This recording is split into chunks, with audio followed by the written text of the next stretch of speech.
Donc je disais lors de la vidéo précédente qu'avec le temps, donc la résistance s'était structurée hein, au sein d'organisations qu'on va appeler les réseaux, qui eux sont surtout spécialisés donc, dans les opérations paramilitaires.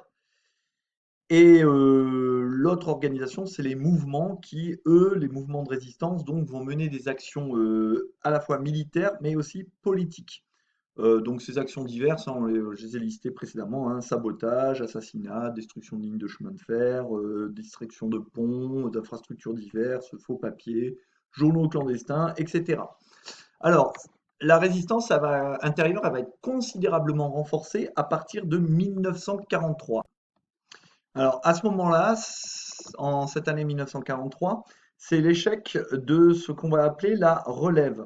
La relève, c'était une politique qu'avait mis en place le régime de Vichy, qui avait été proposé par le Premier ministre Pierre Laval, donc le numéro 2 du régime, qui était un fervent collaborationniste, et qui, pour répondre aux demandes du responsable de la main-d'œuvre en Allemagne, qui était le Gauleiter Sokol, eh bien, qui demandait, qui exigeait 250 000 travailleurs spécialisés français, donc ouvriers spécialisés français, pour venir en Allemagne travailler, donc des ouvriers qui sont les plus spécialisés, hein, ça peut être tourneur-fraiseur, monteur, carrossier, donc pour aller travailler vraiment en Allemagne sur des postes spécifiques. Eh bien, Laval a demandé en échange que les Allemands, pour 3 ouvriers spécialisés français, renvoient un prisonnier de guerre français d'Allemagne en France. C'est-à-dire 3 donc, travailleurs français partiraient travailler en Allemagne et en échange, il y aurait un prisonnier français qui serait libéré et qui pourrait revenir en France. Bon, cette politique va pas forcément attirer des foules, hein, c'est-à-dire que peu de Français vont vouloir aller travailler en Allemagne dans ce qu'on appelle la relève. C'est ce qui est illustré par l'affiche pour le travail volontaire en Allemagne en 1942. Donc, vous voyez cette affiche hein, où on a un ouvrier justement français qui dit je travaille en Allemagne pour la relève. Donc, cette politique dont je vous ai parlé, hein, 3 travailleurs français contre un prisonnier de guerre. Il travaille pour sa famille parce qu'il est payé malgré tout. Il va pouvoir envoyer de l'argent en France. Et il travaille pour la France parce que, en fait, la France collabore avec l'Allemagne, notamment dans le domaine économique. Et donc, il est en train de rendre service à la France en allant travailler en Allemagne. Et avec le slogan Fais comme moi, donc l'objectif, c'est de recruter des volontaires. Et vous voyez bien que si cette affiche existe, c'est bien que le recrutement devait avoir des limites. Vous avez une autre affiche à droite, toujours en faveur de la même chose. On voit un ouvrier français ici hein, qui dit fini les mauvais jours et on voit sa famille qui est heureuse, hein, sa femme et sa fille, parce que papa gagne de l'argent en Allemagne. Et oui, papa gagne de l'argent en Allemagne et en plus il contribue à la relève et à l'effort de guerre allemand.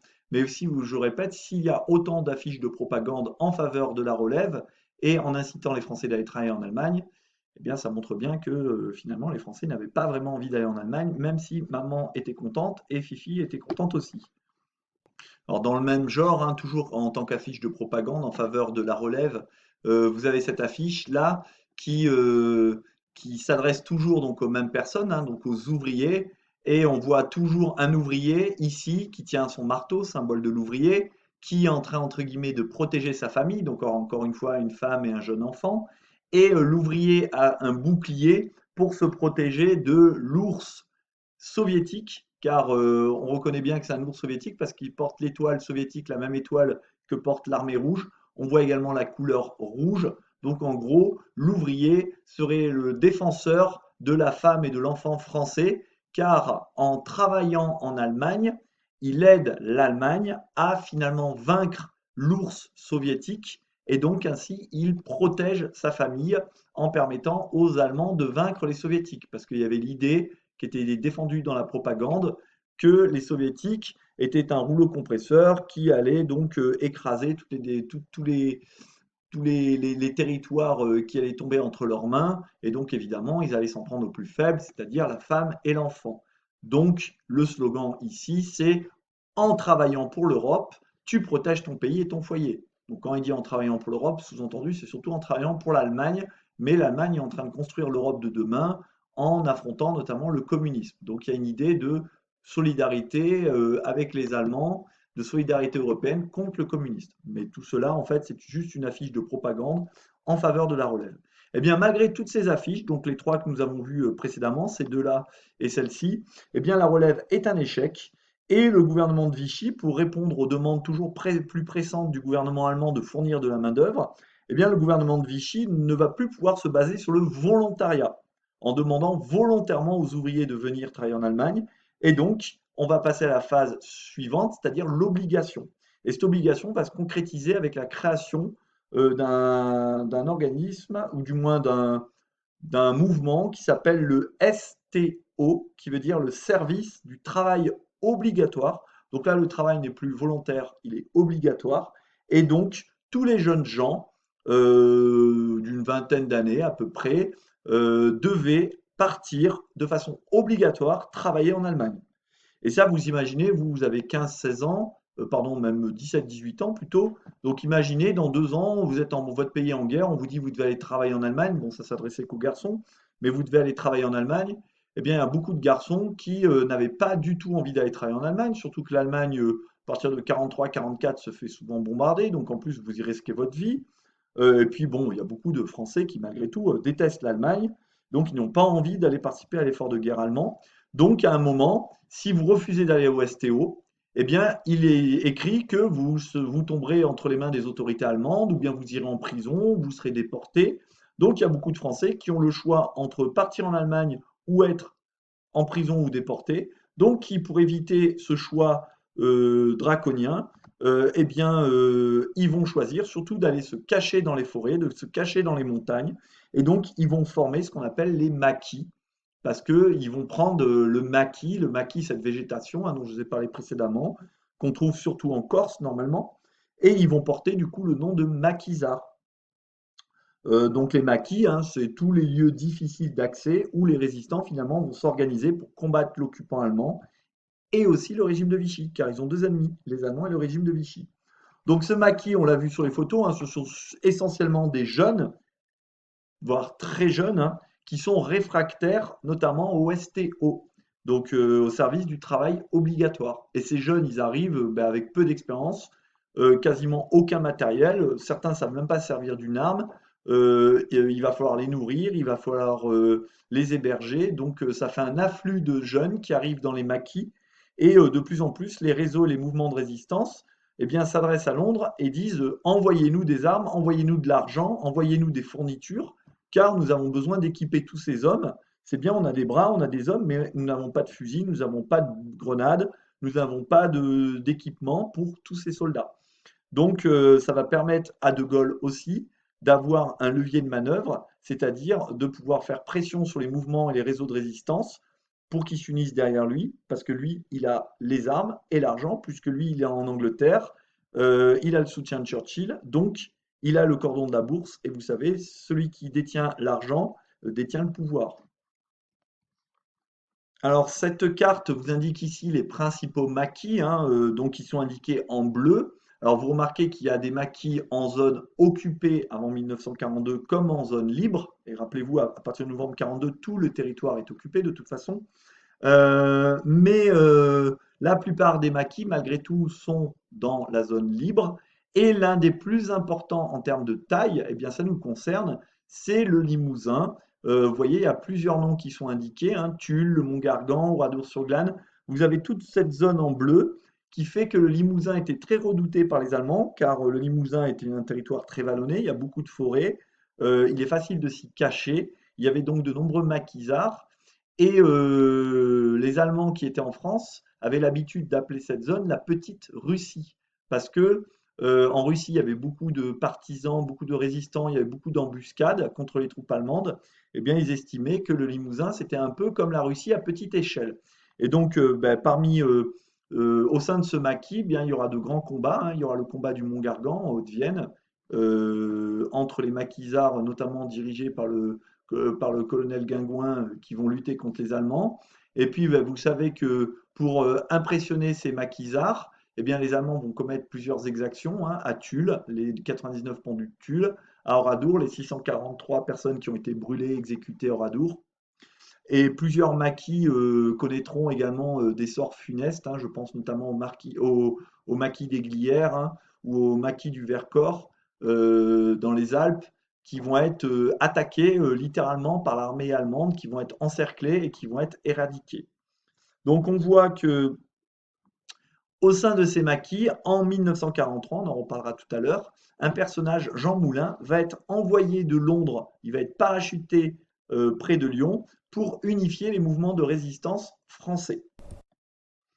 Alors ensuite, dans un petit B qui sera la dernière sous-partie de cet important thème, résistance intérieure et résistance extérieure, donc forces françaises de l'intérieur, les FFI et FFL de Gaulle à l'extérieur, de la rencontre à l'action concertée. Donc, pour asseoir sa légitimité, notamment face aux Alliés, notamment face à Roosevelt, mais aussi face à Churchill et puis face à Staline, eh bien, le général de Gaulle, qui est à Londres, c'est indispensable pour lui d'unifier la résistance derrière lui autour de deux objectifs communs. Le premier, c'est libérer le territoire national, donc chasser les Allemands de France, chasser le gouvernement de Vichy et restaurer la République, c'est-à-dire mettre fin à l'État français et restaurer la République, alors si ce n'est la Troisième République, une autre République, mais en tout cas remettre la République là où elle n'aurait jamais cessé d'être. Donc, dans cette marche vers l'unité d'action, c'est là où justement il va envoyer Jean Moulin, dont je viens de vous parler. Alors Jean Moulin, qui est-il? Jean Moulin, c'est un personnage qui est extrêmement célèbre dans l'histoire de France, hein. Il est rentré au Panthéon sous le général de Gaulle, quand le général de Gaulle était président de la Ve République, hein, lors d'une cérémonie très célèbre où son hommage posthume a été prononcé par le ministre de la Culture d'alors qui s'appelait André Malraux, un des plus célèbres écrivains français du XXe siècle. Alors Jean Moulin, qui est-il? Il était préfet, donc c'était le représentant de l'État dans le département d'Eure-et-Loir, et notamment dans la ville de Chartres.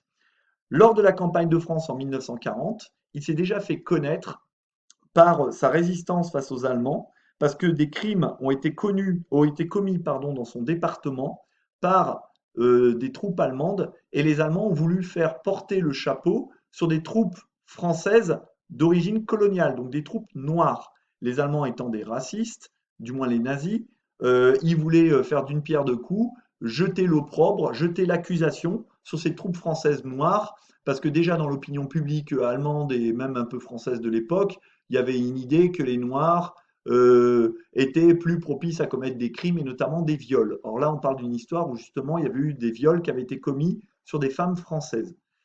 Sauf que le préfet de l'Eure-et-Loir, donc ce Jean Moulin, lui, il a des informations, il a des preuves que en fait, ces crimes ont été commis par des Allemands et non pas par les troupes noires françaises. Donc il va refuser, malgré les coups, malgré la torture, malgré les menaces des Allemands, il va refuser de céder et de signer, entre guillemets, des papiers accusant de façon officielle les troupes coloniales françaises.